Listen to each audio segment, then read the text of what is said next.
Si fa tutto con molta calma ma con molta determinazione, è una pratica che si assimila attraverso piccoli passi, ma che se vengono ripetuti quotidianamente danno grossi risultati.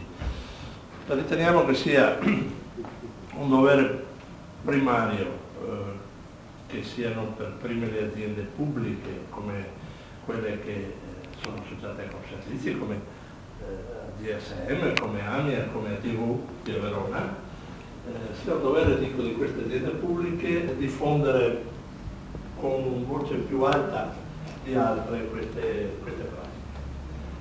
Pertanto io vi prego di prestare attenzione, ma soprattutto da domani di continuare a ragionare su quello che oggi avete sentito, che avete visto e che vi è stato insegnato.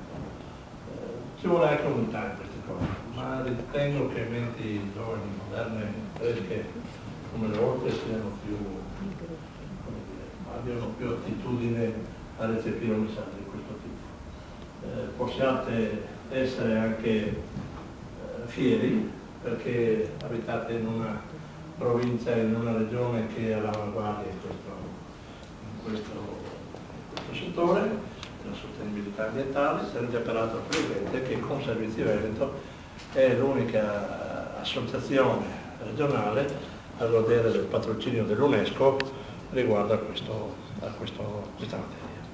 Vi ringrazio ancora e vi auguro una buona giornata.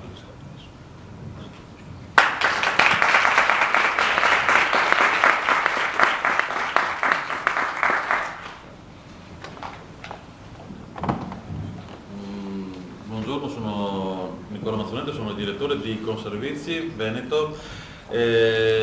Aggiungo soltanto una cosa a quanto già detto dal Presidente. Proprio fresco, ieri abbiamo chiuso un progetto di analisi sulle competenze sulle aziende pubbliche di servizi. Ed è emerso un dato molto significativo, la necessità di avere del personale qualificato e che sia al passo con i tempi e con le nuove necessità delle aziende nostre associate, cioè quindi le aziende dell'acqua, del gas, soprattutto delle energie, con le energie rinnovabili, dei trasporti, del trattamento dei rifiuti.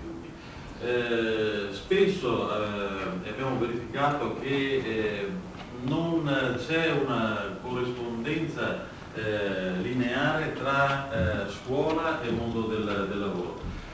Credo che questa iniziativa di oggi, che vuole essere anche un momento di riflessione didattico e di impegno didattico, sia quello che ci fa congiungere il mondo del lavoro con il mondo della scuola. Ecco perché abbiamo su queste iniziative il patrocinio dell'UNESCO e abbiamo l'egida anche del DES, che è stato per l'impegno della formazione sui problemi ambientali e sullo sviluppo delle città sostenibili e responsabili.